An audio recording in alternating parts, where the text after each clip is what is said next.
Hello అండి, నమస్తే. అందరూ ఎలా ఉన్నారు? ఇవాల్టి వీడియోలో వచ్చేసి రథసప్తమి రోజు సూర్యుడిని ఎలా పూజించాలి, సూర్యుడిని పూజించడం వలన ఎటువంటి ప్రయోజనాలు కలుగుతాయి, పాటించవలసిన నియమాలు, పూర్తి పూజా విధానం గురించి తెలుసుకుందాము.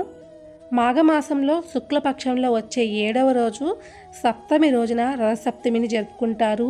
ఇవాళ సూర్యనారాయణమూర్తి పుట్టినరోజుగా కూడా జరుపుకుంటారు. హిందువులు ఎంతో విశేషంగా జరుపుకునే పండుగలలో రథసప్తమి ఎంతో ముఖ్యమైనది. సూర్యుడు రథాన్ని 7 గుర్రాలు లాగుతుంటాయని, ఆ గుర్రాల గమనం ఈరోజు దక్షిణం నుంచి ఉత్తరానికి మల్లుతుందని పురాణాలు చెబుతున్నాయి. సూర్యుడి గమనం దక్షిణం నుంచి ఉత్తరానికి మారేది రథసప్తమి రోజు అని అంటారు.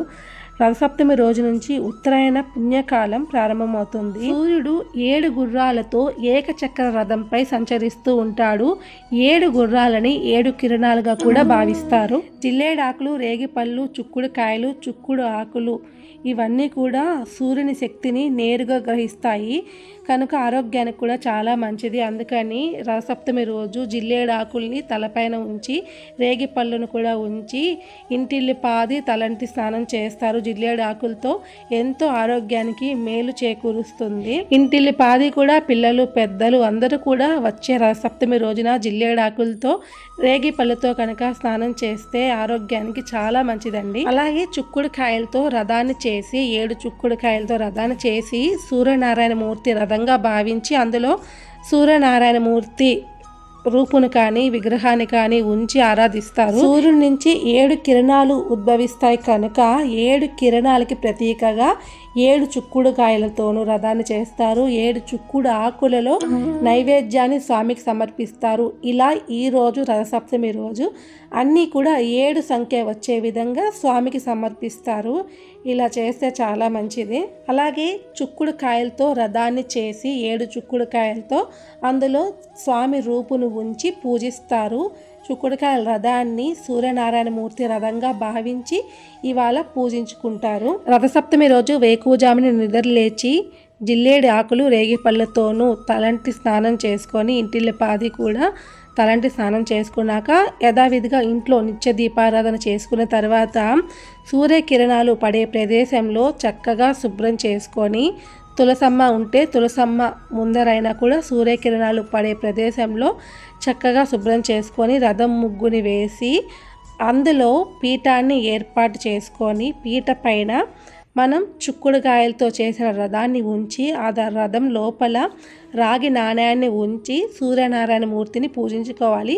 పూజకు ముందుగా పసుపుతో చేసిన గణపతిని ఆరాధించుకొని దీపం, ధూపం, నైవేద్యం అన్నీ కూడా మహాగణపతికి సమర్పించి తర్వాత సూర్యుని పూజించుకోవాలి.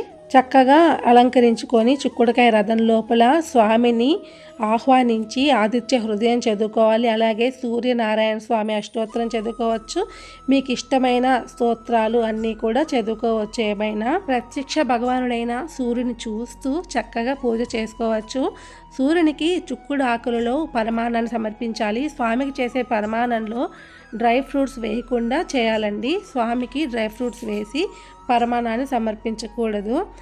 ఈ విధంగా పూజ అంతా చేసుకున్న తర్వాత తప్పనిసరిగా కొబ్బరికాయను కూడా సూర్య భగవానుడికి సమర్పించి నమస్కరించుకోవాలి. ఎంత వీలైతే అంత ఉదయం తొందరగా పూజ అయితే ప్రారంభించుకుంటే మంచిది. మరి ఎక్కువగా ఎండ రాకముందరే సూర్యకిరణాలు లేలేతగా పడుతున్నప్పుడే రథసప్తమి పూజ జరుపుకుంటే చాలా మంచిది. పూజ అంతా అయిపోయిన తర్వాత ప్రత్యక్ష భగవానుడైన సూర్యనారాయణమూర్తి మన పూజని చూస్తూ ఉంటాడు కదా, స్వయంగా మన చేతులతో కర్పూర నీరాజనాన్ని స్వామికి సమర్పించవచ్చు. స్వామి అక్కడే ఉండి మన పూజని చూస్తూ ఉంటాడు కదా అండి. ఇంకా అంతకంటే నిదర్శనం ఏముంది? ప్రత్యక్ష భగవానుడైన సూర్యనారాయణ మూర్తికి మనం చేసిన నైవేద్యాలు, దీపం, ధూపం అన్నీ స్వామికి సమర్పించి కర్పూర నీరాజనం సమర్పించి మనస్ఫూర్తిగా నమస్కరించుకోవాలి. స్వామిని కాసేపు చూసి మనస్ఫూర్తిగా నమస్కరించుకోండి. మనం బయటే ఉండి కదా పూజ చేసుకుంటూ ఉంటాము. సూర్యనారాయణ మూర్తి మన పూజని చూస్తూ ఉంటాడు కదా, మనం మనస్ఫూర్తిగా నమస్కరించుకున్నట్లయితే తప్పకుండా మన పూజని స్వీకరిస్తాడు. ఇలా స్వామి ముందర నిల్చొని ఎంతో ఇష్టంగా పూజించుకున్నాను స్వామి, నా పూజను స్వీకరించు అని మనస్ఫూర్తిగా నమస్కరించుకోవాలి. ఇలా ఎవరైతే చేస్తారో వారికి తప్పకుండా సూర్యుని అనుగ్రహం కలుగుతుంది. అందరూ సులువుగా ఈ విధంగా పూజ చేసుకోవచ్చు.